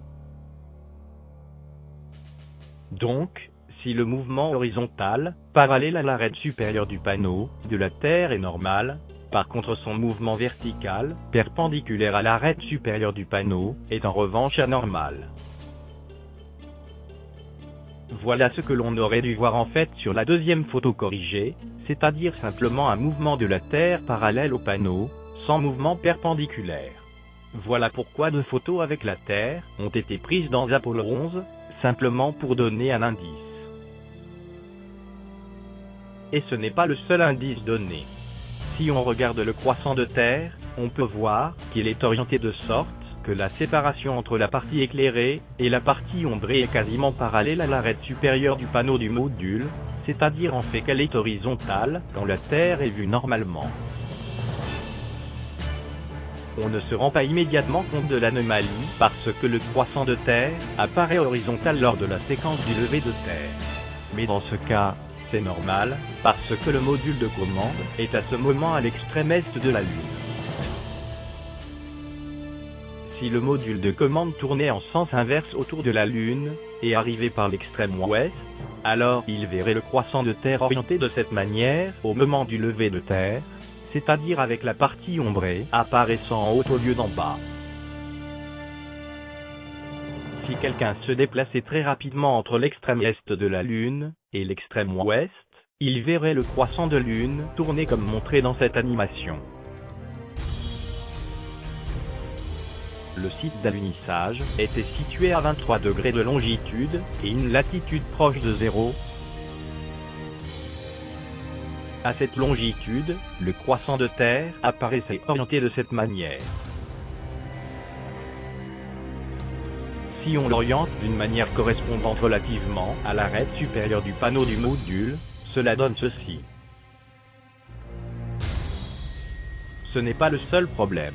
Vue depuis la Lune, la Terre apparaît presque 4 fois plus grosse que la Lune vue depuis la Terre. Certains pensent que la différence viendrait du fait que les photos sont prises avec un large angle de vue, mais j'ai déjà expliqué que ce n'était pas le cas, c'était même un angle plus que moyen comparé avec les appareils actuels, et donc la Terre devrait apparaître plus grosse, quelque chose comme ceci. Si on compare la Terre corrigée en orientation et en taille avec celle de la photo d'Apollo 11, cela fait une sacrée différence. Enfin, parlons de ceux qui publient des vidéos de propagande donnant des fausses preuves d'Apollo avec des arguments bidons, comme la fameuse vidéo « Moon Hoax Not » faite par un Hollandais qui affirme sans rire qu'il était plus facile de faire les missions lunaires pour de vrai que de les truquer. Cet Hollandais se donne une allure de gauchiste, avec son béret vissé sur sa tête, et sa méfiance annoncée de la politique américaine. Ça y est, le décor est planté, c'est un gauchiste contestataire, qui ne va pas faire de cadeaux aux Américains, ce qui va lui donner de la crédibilité, quand il va reconnaître la validité des missions Apollo. Cette vidéo a eu un énorme succès auprès des médias, lesquels n'hésitent pas à la montrer en titrant « Voilà pourquoi les alunissages n'auraient jamais au grand jamais pu être truqués ». Et commence alors le grand déballage des mensonges et contre-vérités. L'auteur de la vidéo nous dit alors sans rire qu'il n'aurait pas été possible de filmer les séquences sur la Lune, sur une longue durée si elles avaient été faites sur la Terre, car tout ce qui était disponible alors était des caméras avec des bobines de film d'une durée limitée. On aurait fatalement vu des discontinuités. S'il est vrai que les magnétoscopes accessibles au grand public ne sont apparus que vers le milieu des années 70, cela ne veut pas dire que les magnétoscopes n'ont pas été disponibles plus tôt. Dès le début des années 70, les studios de télévision avaient abandonné les caméras, utilisant des films classiques, pour utiliser des caméras vidéo, capables de filmer sur une longue durée. Et c'est faux, on ne pouvait voir de discontinuité sur les vidéos d'Apollo. En voilà une, montrée au ralenti.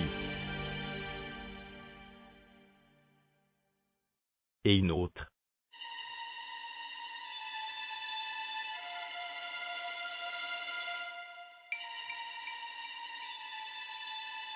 Et encore une autre.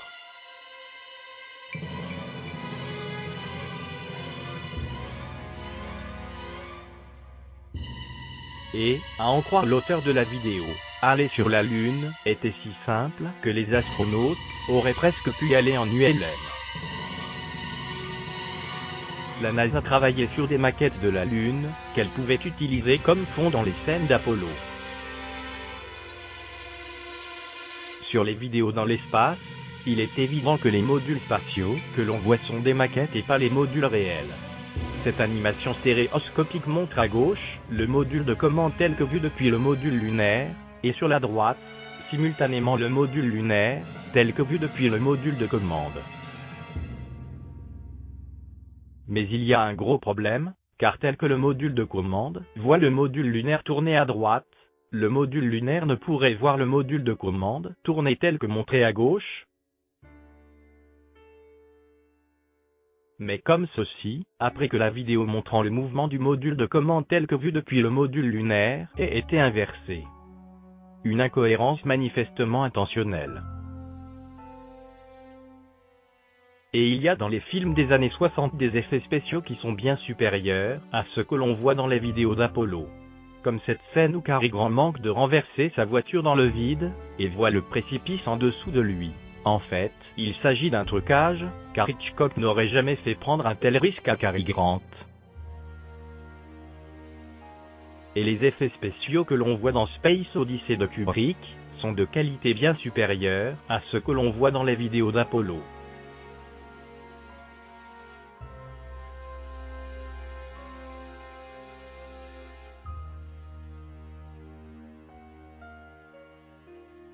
La technologie était aussi à cette époque plus avancée que certains se l'imaginent.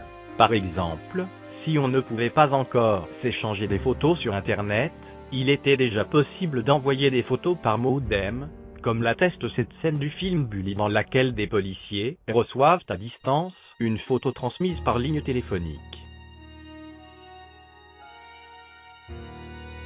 Quant à l'argument ridicule qu'il n'était pas possible de truquer les photos parce que Photoshop n'existait pas encore, il ne tient pas longtemps quand on voit tous les trucages de photos qui ont été faits au long de l'histoire de la photographie, comme cette photo truquée datant de 1880. Ou cette photo truquée réalisée en 1914. Ou encore celle-ci sur laquelle Staline a fait disparaître sur une photo un personnage qui n'avait plus ses faveurs. Et, dans les années 30, il y a des trucages époustouflants qui ont été réalisés sur des photos, si parfaits et fins que, même avec Photoshop, il serait très difficile à faire, si même possible. Il y a aussi une technologie très avancée qui a été utilisée sur les photos Apollo, la technique de projection d'écran frontal. L'écran de projection frontale est un dispositif cinématographique qui permet de projeter des scènes derrière les acteurs, de sorte que les acteurs semblent se mouvoir devant ces scènes. Un projecteur qui projette les scènes d'arrière-plan est placé à 90 degrés relativement à la caméra. Un miroir semi-transparent, placé en oblique à l'intersection des axes de la caméra et du projecteur, permet de rediriger les scènes sur le chemin de la caméra. Derrière le plateau de tournage avec les acteurs, il y a un écran spécial, appelé « écran Spotlight », qui est très réfléchissant et permet de rendre la projection redirigée dans des conditions excellentes. Cet écran spécial est composé de centaines de milliers de tout petits morceaux de verre, chacun large de 4 mm. Ces morceaux de verre sont extrêmement réfléchissants, ce qui donne à l'écran Spotlight un très grand pouvoir de réflexion. Il a été inventé par la compagnie 3M. Kubrick a utilisé cette technique dans son film 2001, l'Odyssée de l'espace. Les paysages montagneux que l'on voit derrière les singes ne sont pas du tout derrière eux en fait. Derrière, il y avait un écran Spotlight sur lequel étaient projetées des diapositives de photos, prises en Espagne par les opérateurs de Kubrick. L'effet est bluffant, on croirait vraiment que ces montagnes sont juste derrière eux. Sur les photos d'Apollo, on peut très bien voir une ligne de séparation entre l'avant-plan et l'arrière-plan. Derrière la scène sur laquelle jouaient les acteurs astronautes, pas les vrais astronautes, il y avait un décor projeté en utilisant la projection d'écran frontal. Ce décor était très probablement fait avec des reliefs véritables de la Lune obtenus par un radiotélescope. Toutes les vidéos de propagande prétendument prouvant la validité des missions Apollo ont beaucoup de succès, et les gens ne s'inquiètent pas de la validité des arguments qui y sont présentés, car l'aventure lunaire fascine, et les gens veulent absolument y croire. Au XIXe siècle, un aventurier, du nom de Richard Adams Locke, a lancé un autre canular lunaire, appelé le Grand Canular lunaire. Il a utilisé le fait qu'un astronome, John Herschel, utilisait un grand télescope, installé en Afrique du Sud, pour observer l'espace, et en particulier la Lune, sur laquelle il aurait vu d'étranges créatures, dont certaines volaient. Au début, Herschel s'est amusé de ce canular, mais quand il a commencé à prendre de l'ampleur, et qu'il s'est rendu compte que les gens le prenaient vraiment au sérieux, cela a commencé à l'agacer, et il a fini par trouver que ce canular discréditait son travail. Il y avait bien sûr des sceptiques, comme James Gordon Bennett, un peu le Bill Kaysing de l'époque, qui réfutait le canular, mais qui n'arrivait pas à se faire entendre auprès des fanatiques qui en étaient convaincus. Et il y avait aussi des savants de l'époque qui y croyaient mordicus, comme l'astronome écossais Thomas Dick, un peu le Phil Plait de l'époque, qui estimait très sérieusement que la Lune était habitée par plus de 4 milliards d'habitants. Les gens s'arrachaient les journaux relatant les articles, parlant de ces êtres étranges. Le plus bizarre est que ceux qui ajoutaient foi à l'existence des êtres lunaires n'étaient même pas des gens simples sans éducation, lesquels étaient même plutôt sceptiques, mais surtout des gens éduqués, des étudiants et professeurs d'université. Comme quoi, l'éducation ne protège pas de croire en des lubies. L'affaire Schall est symptomatique du fait que l'intelligence de quelqu'un ne le protège pas de se faire rouler dans la farine, comme s'il avait une intelligence très médiocre. Au XIXe siècle, le brillant mathématicien, Schall, s'est fait rouler par un vulgaire escroc, du nom de Vrain Lucas, qui était pourtant logiquement bien moins intelligent que Schall. Vrain Lucas a vendu à prix d'or à Schall de faux autographes historiques, qu'il a fabriqués lui-même, et qu'il a fait passer pour authentiques auprès de Schall. Schall ne s'est même pas étonné que Jules César et Cléopâtre parlent en vieux français. C'est l'exemple le plus éclatant, montrant comment quelqu'un qui se laisse fasciner par un sujet peut devenir extrêmement stupide, et ne pas se rendre compte qu'il se fait manipuler par quelqu'un qui n'a même pas besoin d'être plus intelligent que lui. Et que dire de ces savants allemands qui se sont laissés piéger par le mirage du nazisme ?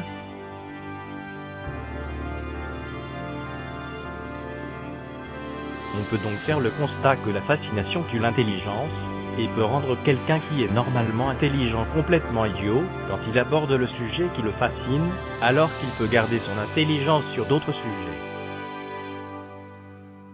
Le célèbre humoriste, Mark Twain a très justement dit, « Il est plus facile de tromper les gens que de les convaincre qu'ils ont été trompés. » Il n'y a rien de plus vrai, et cela s'est répété tout au long de l'histoire de l'humanité. C'est reconnu vrai pour le grand canular lunaire du XIXe siècle. Cela ne n'est pas encore pour le canular lunaire actuel, mais ce n'est qu'une question de temps avant que cela ne le soit. Actuellement, ceux qui contestent Apollo sont encore représentés comme des débiles, avec le petit chapeau en aluminium sur la tête, signe de leur débilité indécrottable. On ne s'intéresse pas à leurs arguments, de même qu'on prête une grande attention à tous les prétendus arguments, tendant à prouver la réalité des alunissages. Le sujet du canular lunaire est tout simplement tabou dans la presse officielle. Si vous essayez de poster un commentaire contestant Apollo, en donnant un argument le remettant en cause, votre commentaire sera tout simplement supprimé, exactement comme si c'était un commentaire raciste ou niant l'Holocauste juif, avec la mention que votre commentaire ne respecte pas la charte du journal. La seule différence est que vous ne risquez pas de poursuite judiciaire, enfin pas encore. Quand Galilée a été jugé au XVIIe siècle, ces juges ne se sont absolument pas intéressés à ses arguments, il était condamné d'avance.